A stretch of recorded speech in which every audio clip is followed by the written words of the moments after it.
উন্নত বিশ্বের সাথে বাংলাদেশের অনেকগুলো জায়গাতে আমি পার্থক্য দেখতে পাই। একটা বড় পার্থক্যের জায়গা পেয়েছি, সেটা হচ্ছে আমাদের বাংলাদেশে যারা কর্পোরেটে কাজ করতেছে তাদের মধ্যে ট্রেনিংয়ের মাধ্যমে নিজেকে উন্নত করার যে একটা আকাঙ্ক্ষা, এই জিনিসটা আমি একেবারেই দেখতে পাই না।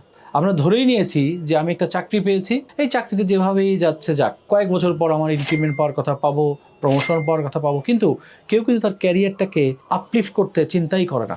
সুন্দর পিচাই যখন গুগলের সিইও হন, তখন ওনাকে বলেছিল যে আপনার সাফল্যের সিক্রেটটা কি। উনি তখন বলেছিলেন যে আমার কাজের জন্য প্রয়োজনীয় যত ধরনের ট্রেনিং আছে আমি এগুলো সবই অনলাইন থেকে গ্র্যাজুয়ালি করেছি।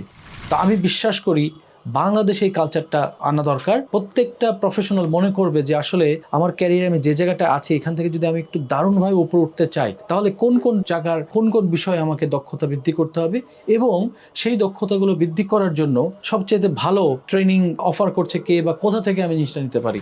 আমরা অনেক সময় চিন্তা করি যে হ্যাঁ, বাংলাদেশে অনেক হাই কোয়ালিটি ট্রেনার অভাব আছে, আমিও বিশ্বাস করি সেটা। এই কারণে আমরা অনেক সময় চিন্তা করি অনলাইন থেকে করব, কিন্তু অনলাইন থেকে আসলে ট্রেনিং করে শেখাটা কিন্তু অনেক সময় কিন্তু একটু ডিফিকাল্ট হয়ে যায়।